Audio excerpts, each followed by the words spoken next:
Assalamualaikum warahmatullahi wabarakatuh.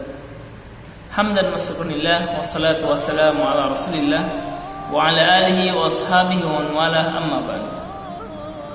Puji dan syukur kita panjatkan kehadirat Allah Subhanahu wa taala yang masih memberikan kita kesempatan untuk bertatap muka meskipun secara tidak langsung.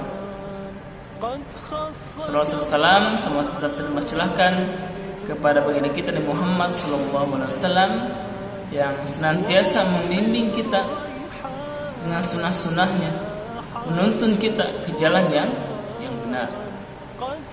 Teman-teman sekalian, kaifa halukum? Mudah-mudahan antum semua atau kita semua masih tetap dalam lindungan Allah Subhanahu wa taala. Ya teman-teman, insyaallah pada kesempatan hari ini Ustadz diamanahi untuk membawakan materi kajian hadis ya asrama khususnya, yaitu insyaallah pada kesempatan ini Ustadz akan membawakan satu hadis yaitu dari kitab Al-Arba'in An-Nawawiyah yang mana seperti biasa Ustadz kaji di asrama. Insyaallah kesempatan ini saya akan membawakan satu hadis yang mana hadis ini perlu kita dengar dengan seksama. Karena kenapa? Ketika kita mendengarkan hadis, ketika kita mengkaji hadis, artinya kita sedang berinteraksi dengan siapa? Rasulullah SAW. Ya, ingat ketika sebutkan nama Rasul, berselawatlah supaya kita tidak dicap sebagai orang yang bakhil, ya, orang yang kikir terhadap selawat. Fahimtum? Fahimna insyaallah. Oke, teman-teman sekalian, insyaallah pada kesempatan hari ini Ustaz akan membawakan hadis Arba'in An-Nawawiyah nomor 21. Ustaz bacakan hadisnya. Bismillahirrahmanirrahim. An Abi Amr wa qila Amru Sufyan bin Abdullah As-Saqafi radhiyallahu anhu qala ya Rasulullah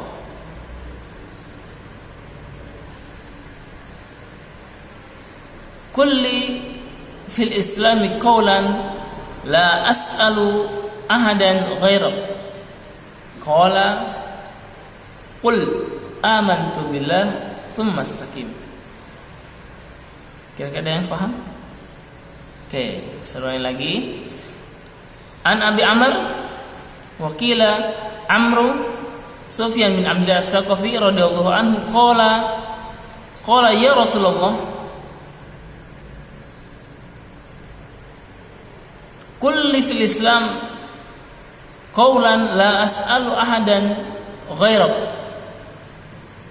qala qul amantu billah thumma istaqim. Sudah artikan An Abi Amr, dari Abi Amr, kila dan bisa disebut juga Amru Sufyan bin Abdullah As-Saqafi radhiyallahu anhu qala, dia berkata, qala ya Rasulullah, wahai Rasulullah, kul katakanlah, fil Islam, di dalam Islam, qaulan satu perkataan.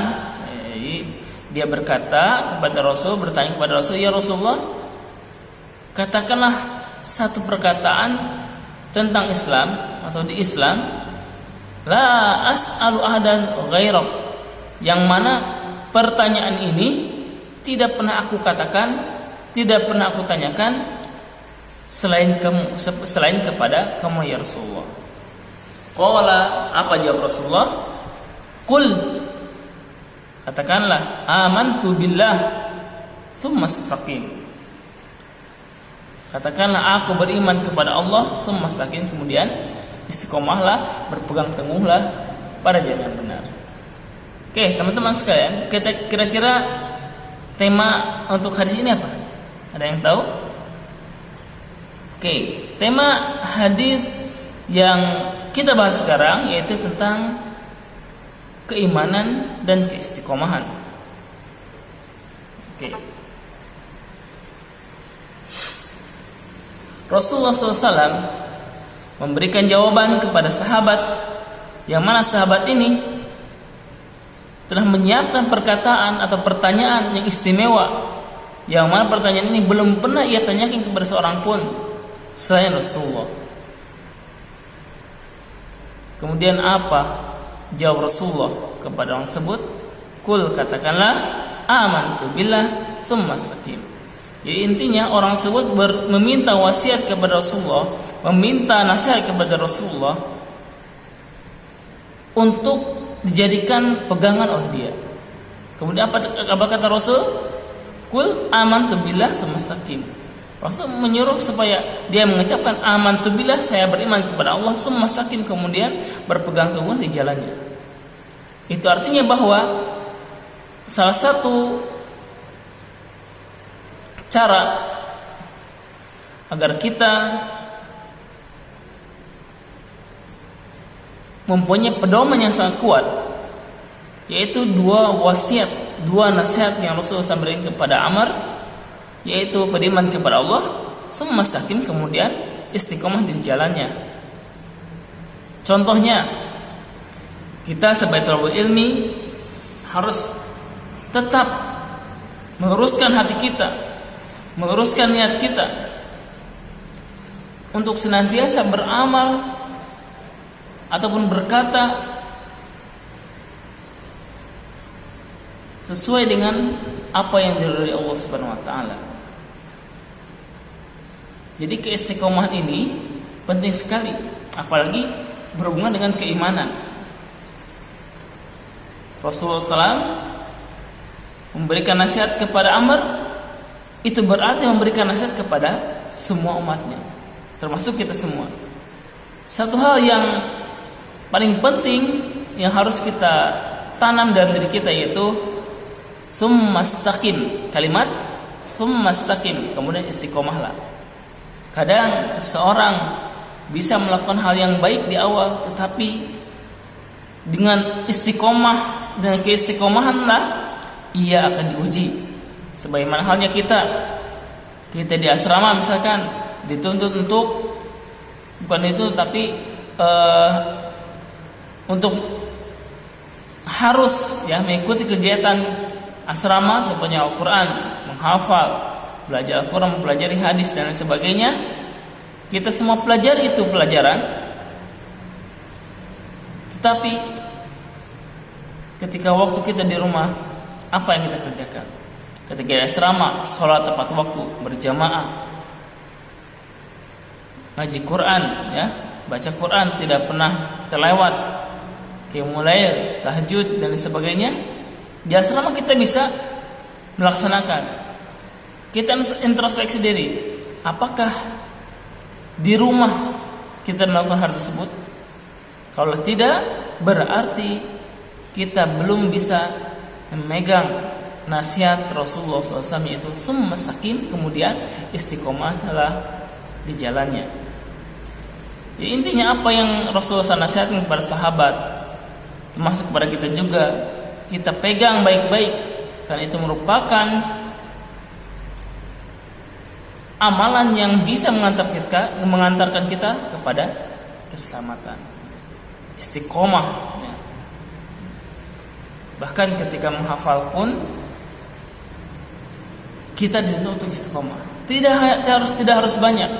Kalau kita tidak mampu banyak, sedikit boleh, asalkan istiqomah. Kata Rasul, khairul a'mal, sebaik-baiknya amalan atau perbuatan,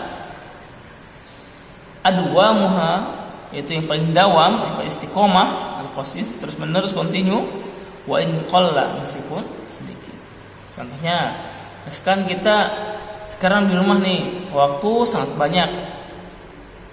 Apa yang kita perbuat? Apa yang kita lakukan?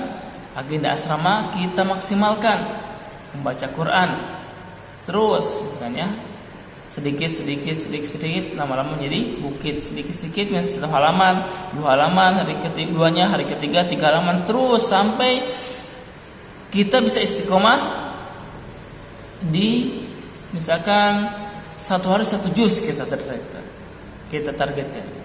Begitupun dengan agenda-agenda yang lain. Dan sebenarnya agenda-agenda yang ada di asrama itu sudah masuk ke ranah amantu billah, karena berhubungan dengan peribadahan kepada Allah Subhanahu wa taala. Contohnya salat, tahajud dan sebagainya, puasa ya. Mudah-mudahan kita semua diberikan keistiqomahan dimanapun kita berada ya. Karena kata Rasulullah SAW dalam hadis lain disebutkan, ittaqillaha haitsu ma kunt. Ya, kita bertakwa kepada Allah dimanapun kita berada. Beriman kepada Allah dimanapun kita berada. Bagaimana caranya? Tsumma istaqim, kemudian kita istiqomah di jalannya. Istiqomah ketika kita bisa melaksanakan salat malam. Istiqomah ketika kita bisa qiraatul Quran. Istiqomah ketika kita bisa puasa. Istiqomah ketika kita bisa membantu orang tua sehari-hari. Oke teman-teman, paham tuh? Mudah-mudahan kita semua, ustadz, termasuk antum semua, bisa diberikan keistiqomahan di dalam segala perbuatan yang baik, amal yang baik, apalagi menghafal Quran, mengkaji kitab Allah Subhanahu wa taala, kita berinteraksi dengan Allah Subhanahu wa taala. Ya. Bahkan nanti di materi hadis ini bisa meminta kepada antum semua untuk menghafalkan hadis yang kita kaji sekarang. Hadisnya itu nomor 21 tentang istiqomah.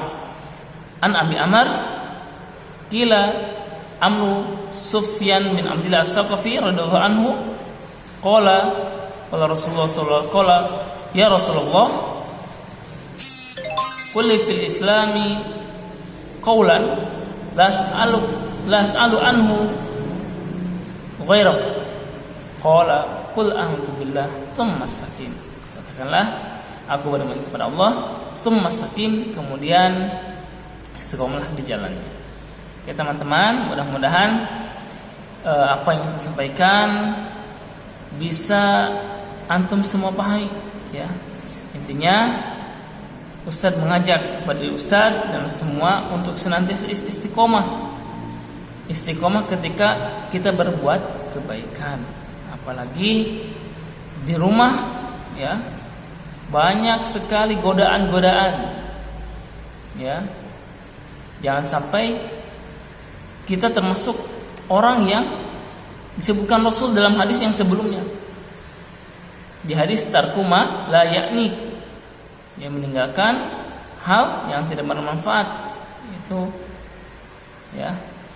Jadi manfaatkan waktu sebaik mungkin ketika kita sudah bisa istiqomah, ketika qiraatul Quran, ketika menghafal hadis, ketika qiyamul lail, ketika berpuasa, ketika sudah istiqomah, teruskan. Itu adalah pintu kebaikan bagi kita semua. Ya teman-teman, saya minta ke depan antum bisa menghafal hadis ini. Silahkan cari, boleh. Hadis ini bisa kalian dapatkan di Google atau nanti di para musyrif atau wali grup antum bisa dikasihkan hadisnya, kemudian antum semua menghafal dan disertakan ke wali grup masing-masing. Paham tuh? Oke. Itulah yang dapat disampaikan, mudah-mudahan bermanfaat khususnya bagi Ustaz, umumnya bagi antum semua, teman-teman semua. Marilah kita tutup pertemuan kali ini dengan bacaan hamdalah bersama-sama. Alhamdulillah alamin, dan doa kepada majelis. Subhanakallahumma bihamdik asyhadu an la ilaha illa anta astaghfiruka wa atubu ilaik. Assalamualaikum warahmatullahi wabarakatuh.